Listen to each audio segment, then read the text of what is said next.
Right.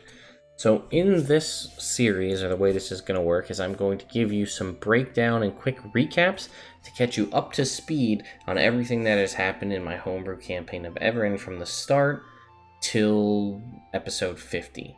So right now, we're going to cover episodes 1 to 3, and we're going to call this the Dwarves / Reforging Adamantine.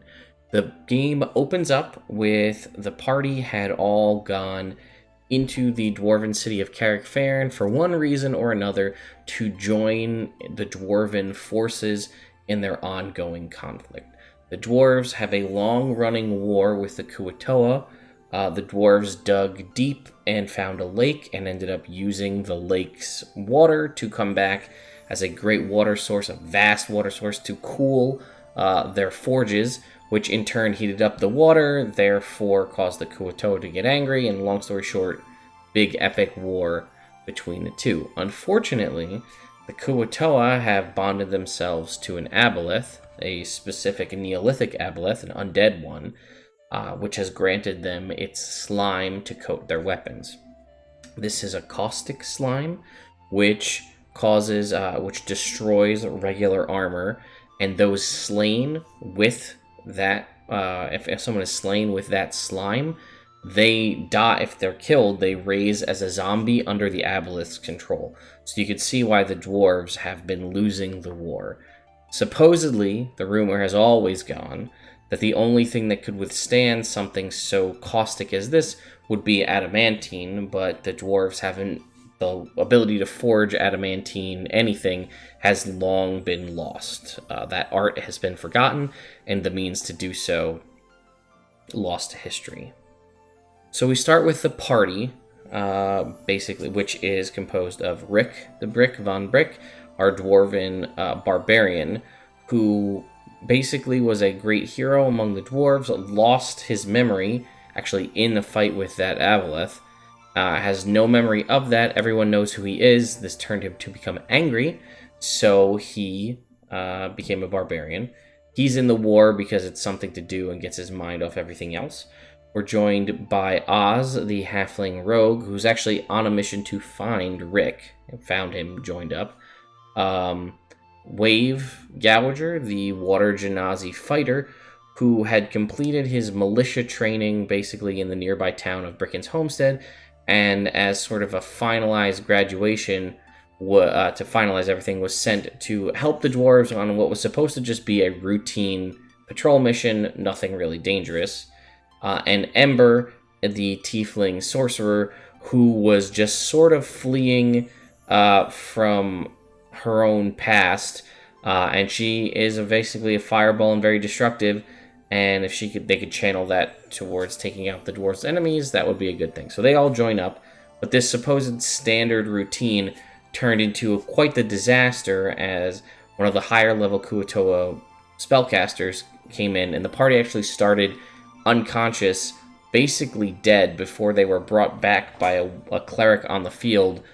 The rest of the force is devastated in a massive lightning-based attack, and an eccentric dwarf archivist basically brought them back to bring him into his archive and say, hey, listen, I think I know how to get the adamantine back. And they're like, well, who are you? But thank you for saving our lives. So he said, listen, I think this will do it. And this has kind of been like a rumor, and this guy is sort of a little bit of a crazy crackpot, so no one really believed him, but they said, what else? We owe you our lives.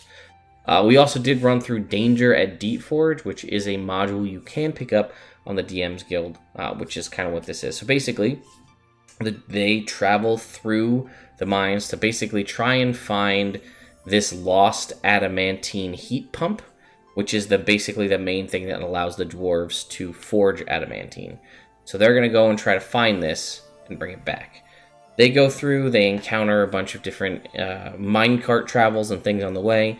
Probably the biggest thing is Rick basically almost dies due to a scourge attack, and he convinces some bugbears through a very great persuasion roll that he is Pumpstopheles, the god of all pumps. Therefore, they need to give him the heat pump, and they do, and they leave. The party makes their way back to Karrak-Faern, where they meet the dwarven queen, Andy Fireforge, and they say, look, we did it. we're back. We have the pump. You know, and she's like, this is fantastic, but we still have to get it up and running. We got to find somebody who even knows how to forge adamantine. No one's done it in, you know, centuries. Who's alive that can still do it? You know, you got the heat pump, that's great, but until you can prove that we can actually forge something, I can't really reward you for this. Party goes out trying to find information. They eventually find Crag McNuckles, the ancient dwarven battle rager, which is a homebrew version of the existing thing from Swordcrest Adventures Guide. And they talk to him and basically, through a series of convincing, say, we want you to help us do this. So they all agree through alcohol and different means, and Rick kind of proving himself to Crag that he's a tougher barbarian, that he can, you know, he's worth his time. They all go down. They basically retake over the old defunct adamantine forges, which have been long shut off, which are filled with all sorts of Underdark denizens. There are sort of weird fire ghost spirits trapped within the forge. They free it and protect the forge while a separate adventuring group goes out into the mines to mine adamantine to bring it back. And then Crag oversees and basically teaches Rick over his shoulder how to use adamantine. And Rick says to the queen, I will train, I'll forge these suits, I'll teach your smiths how to do it, and I will raise you a group of battle ragers, the likes we used to have back in the day. But we have the first suits got to go to this guy, to Rick. So this is a suit of spiked armor, which I'll put a link in the description if you want to see where the actual final build of this character class subclass is. They basically do that, and then Rick, everybody is essentially gotten up now basically to level 3, and they all sort of go off to train in the means to get that. So Rick goes through more training with Crag to learn how to use his body as a weapon, which is what a battle rager does, thrashing and using the spikes on their armor to do all sorts of damage. Ember and Oz go off into the library to research knowledge, and Wave, who had gone in with his group of basically graduates, the five, you know, they were the high five, so it was him and 4 others. Basically, all of the bodies were burnt, as that's the only way to keep them from raising as zombies. However, one of them happened to be a tiefling named Sabine, and due to her innate fire resistance, her body wasn't completely destroyed. So when basically granted a gift from the queen, Rick asked for armor, so he got his suit of armor. The other 2 asked for knowledge, and they were given access to the dwarven libraries, and Wave asked to have his friend back. So they pulled back a cleric from the front lines to resurrect Sabine. They brought her back, and then basically the party did not owe any, you know, they'd done a great, huge service for the dwarves. No one was beholden to them, and the queen said, you know, feel free, you know, to come back if you wish, but if you want to leave, you're more than welcome to. So the party left.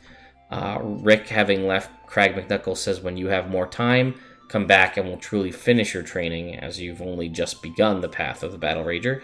And the party leaves out into the frozen north, heading on the way to Brickon's homestead. And we will continue on the next recap video that'll cover episodes 4 through 9.